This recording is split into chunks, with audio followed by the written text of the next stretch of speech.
Hi, this is Larry Christensen. I'm going to do the game summary from Game 10 of the World Championship match being played right now between challenger Veselin Topalov and world champion Vishy Anand, being played right now in Sofia, Bulgaria. Game 10 was, again, a slightly ragged affair. It looked like Topalov was well on the way to victory after Vishy Anand seemed to play tentatively, hesitantly, and turn an equal position to one near lost, and then Topalov returned the favor and let the Indian Grandmaster off the hook. Let's go right to it.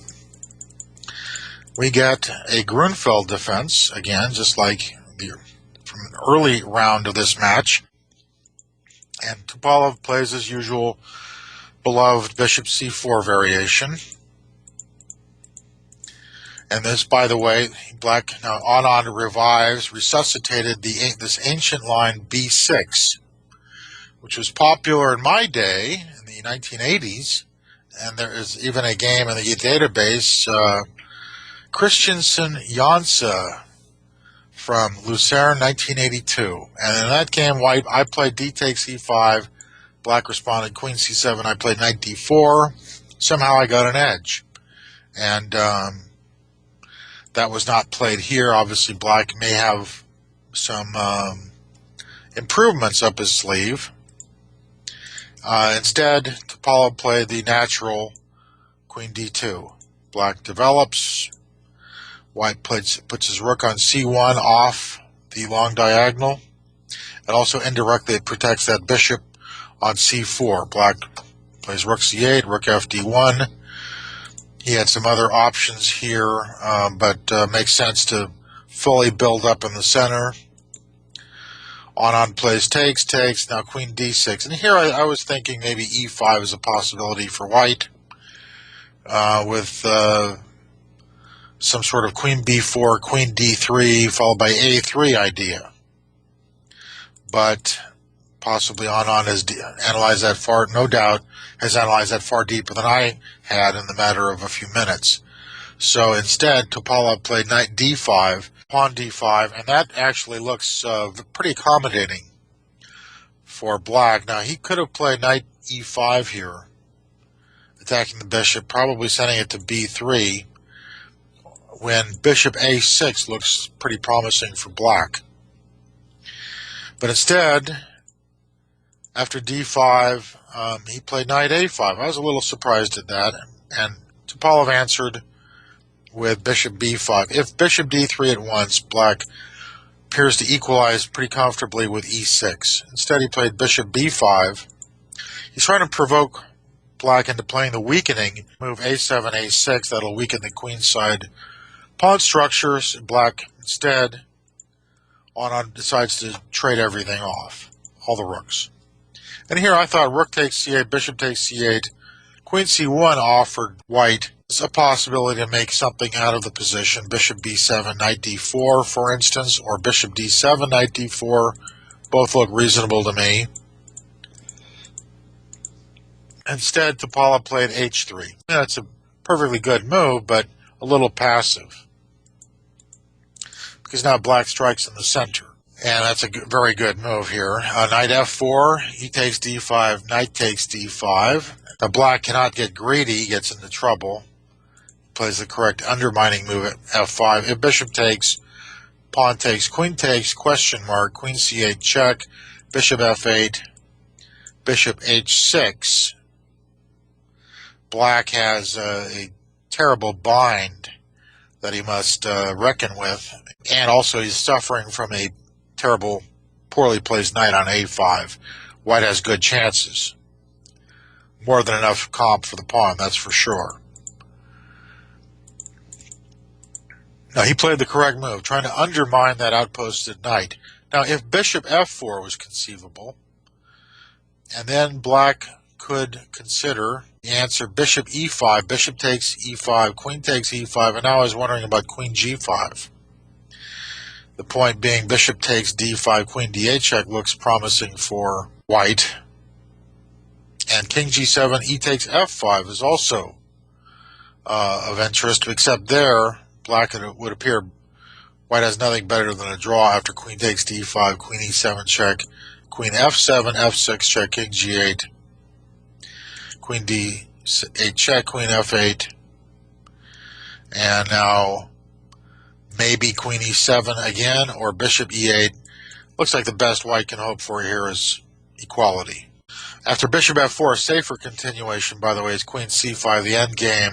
After queen takes c5, b takes e5, bishop d2, f takes e4 is equal at best. Maybe a little better for black.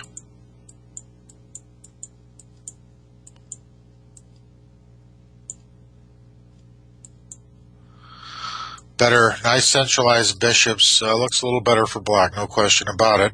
Instead, Topalov decided to play f3. And now the position looks to be about equal. Could have considered bishop takes d5, but then white can play queen d2. He's going to recover his pawn, or his piece, with a good game. A little better for white. No, he played the right move. Pawn takes, and now queen, good centralizing move, queen e5. And white played bishop d3. And black played knight c6. Now here he could have considered bishop takes d5. He takes d5, queen takes. And then queen c2. Now white definitely has compensation for the pawn, but no more than that. I think actually black could play bishop d4, and white has nothing better than to take a draw.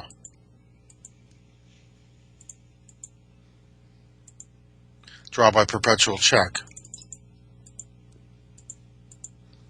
Or queen takes d5, queen c8 check, king f7 also looks roughly equal.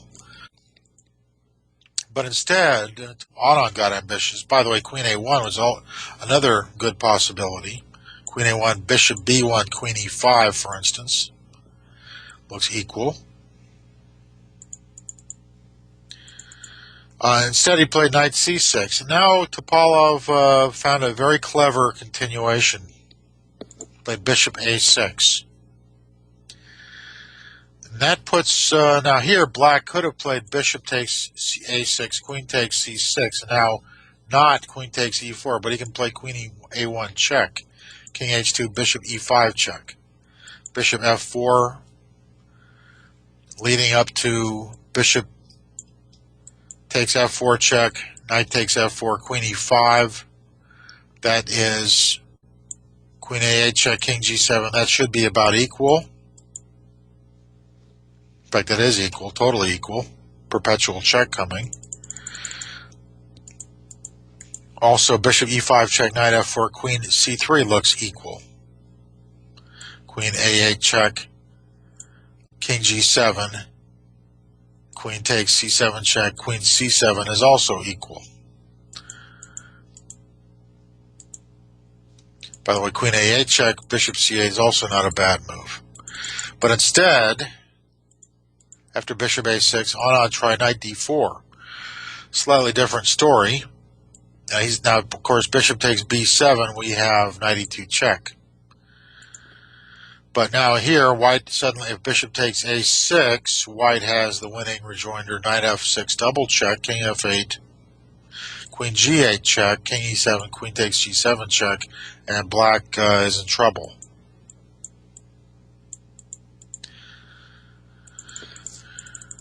So, after knight d4, question mark, queen c4, black is suddenly in some hot water. He played now bishop takes d5, queen takes, pawn takes.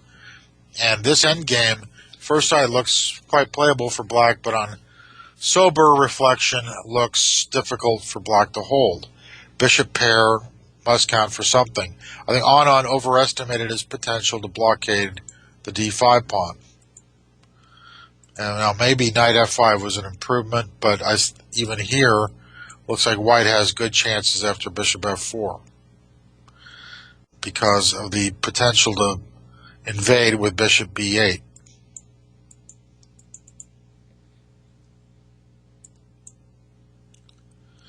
At any rate, that looks like a better try, but instead he played the actual game, which was bishop e5.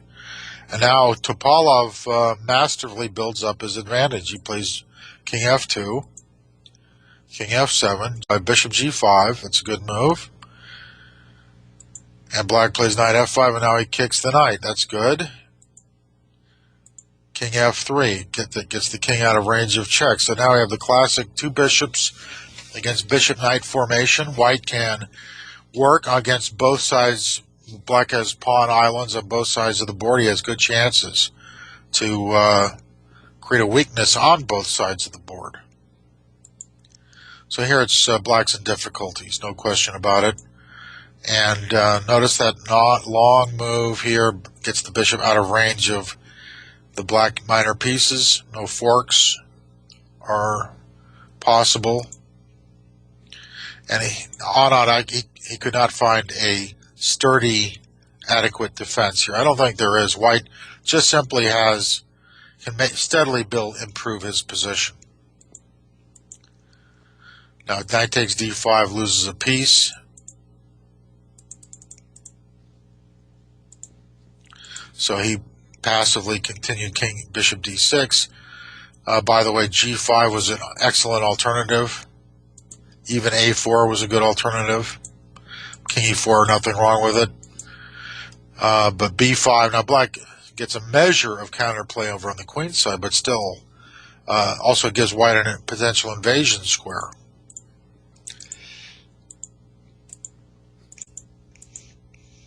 Now Topalov is building up his position. Check. Check.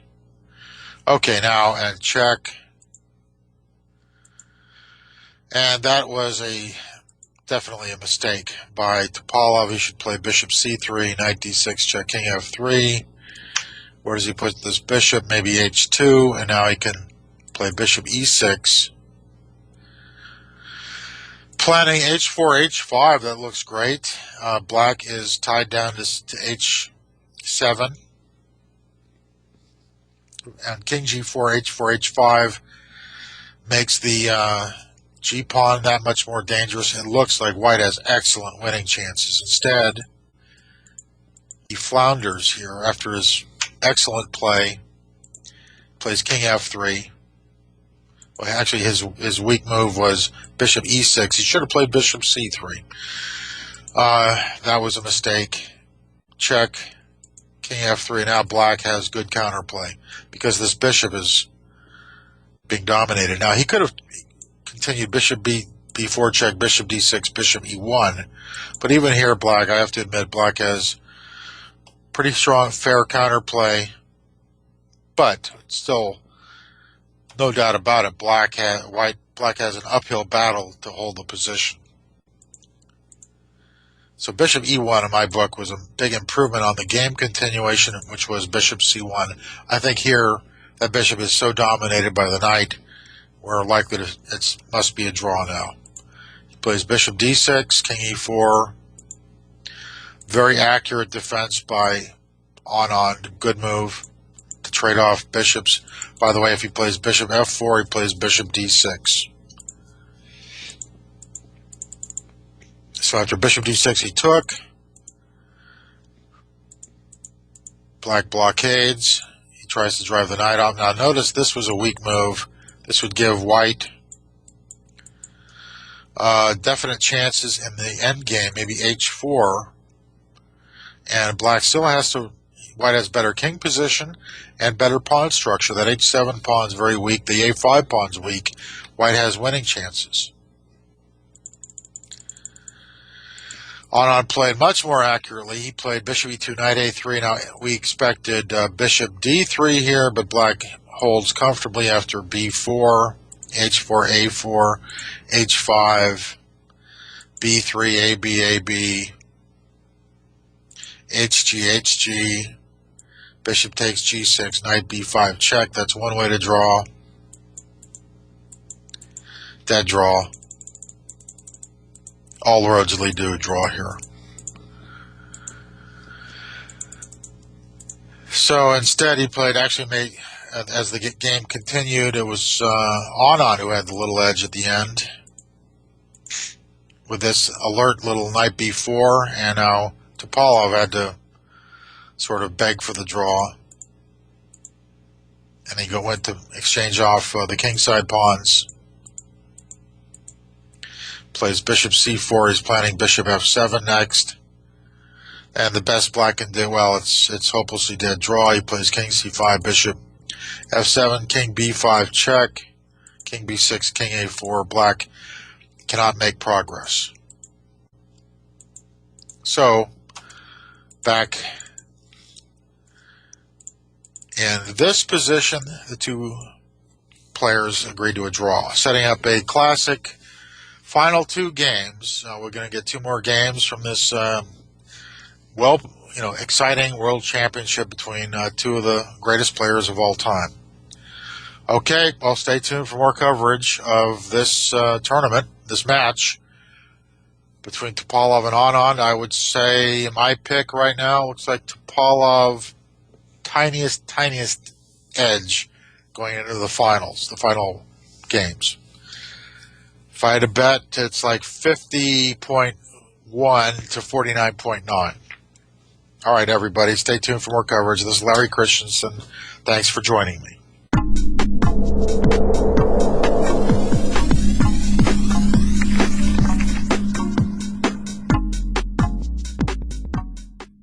Hello and welcome back to another edition of Game of the Day Trivia here on ICC Chess FM.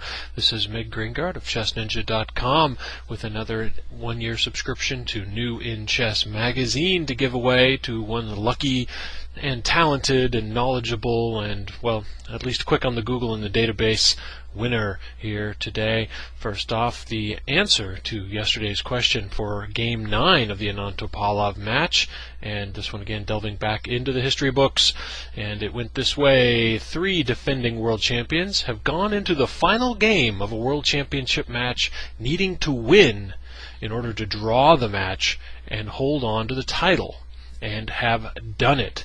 A bit long and convoluted, but I think it's clear. Basically, they've gone into the final game of a limited number of game match and had to win. That is to say, they were down by a point, but they won and draw the match. And because in the old days, again, they had draw odds. I think this is something that one day I would hope that we will barely even remember. It will be one of those antiquated things like the unlimited game matches themselves, where the champion went in, and if the match finished 12-12, say, the champion kept the title. And this has a long history, a long tradition, and it certainly made maybe a little more sense when the matches were much longer, 24, for example. The theory being that the challenger had to prove he was superior, and if the match finished drawn, that was it.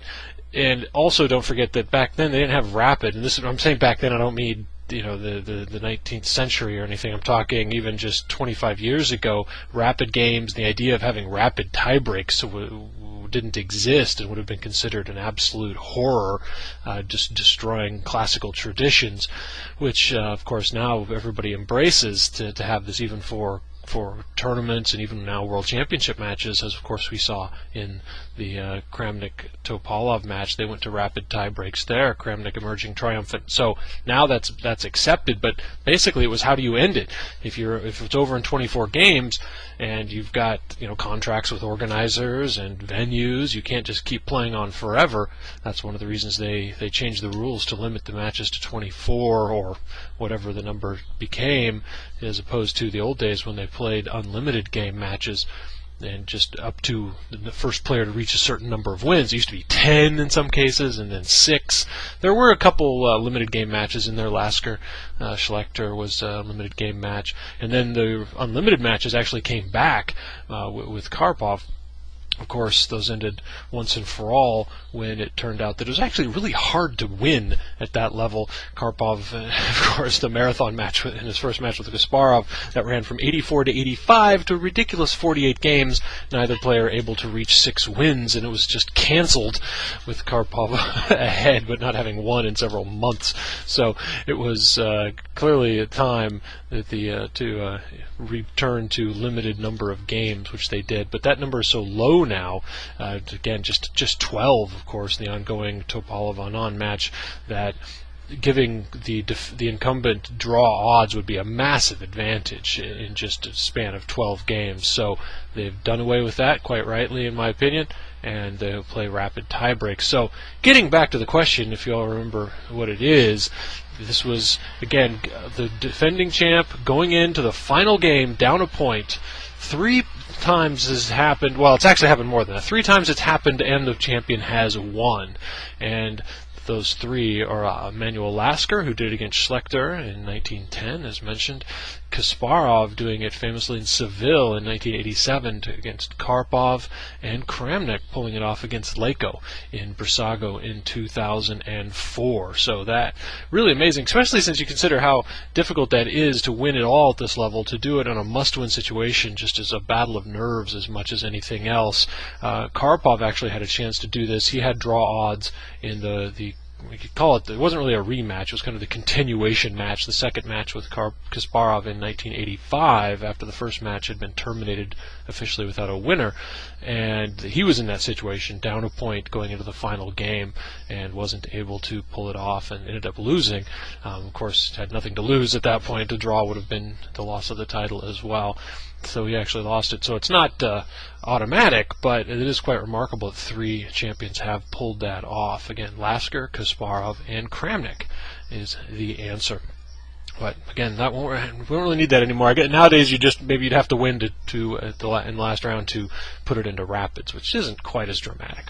All right, and again, not including all those unlimited game matches, because technically you could be back against the wall on the precipice and just keep winning until you came all the way back. If you're playing to 6 wins, your opponent could have 5 for forever, as long as you don't lose another game, which is exactly what happened in that Kasparov-Karpov first match in '84. Karpov actually had 5 wins for a very long time. All right, so let's go ahead and get you to the round 10 or game 10 of the match question here, and another chance for that new In Chess subscription. And give you a little tip as well. I don't know if it'll be in time, even if you win right now, but it should be interesting. The next issue, of course, will have lots of on-the-scene material from Sofia, as well as a commentary from Garry Kasparov, former champ there, on the Anand match here, the Anand-Topalov match, and a lot of the other top players as well, surveyed for their comments and analysis. So definitely will be a great issue, and I say it might make it just in time if you win here. All right, let's get right to that Game 10 question. This one a little morbid, but I've always found this one of those strange, trivial, interesting things. Name the first world champion to die in the same country in which he was born. Now this sounds a little odd, but actually it was fairly unusual for some reason. Maybe just because they traveled a lot. I'm not sure, but it seemed like for a while nobody was going to actually achieve this, but one eventually did. Who was the first world champion to pass away in his native country? All right, you need to send that name in to trivia@chessclub.com. Trivia@chessclub.com. Along with your answer, include your ICC handle, your full name, and your mailing address. This is a physical magazine. It arrives on dead trees, delivered to your door. You read it, you hold it in your hands, you turn pages. It's very antique, but sort of quaint, and it is really a wonderful publication. So we can make do for now with the fact that's not available on your iPad. So once again, the question is, name the first world champion who passed away in the same country in which he was born. And we'll announce the correct answer here in a couple of days, announce the winner during the live show, which I hope you're tuning into, 8 o'clock, bright and early server time for that. Just 2 games to go in the match. Hope you're enjoying it as much as I am. Really a fabulous match so far. A lot of great commentary out there, and especially right here on ICC Chess FM.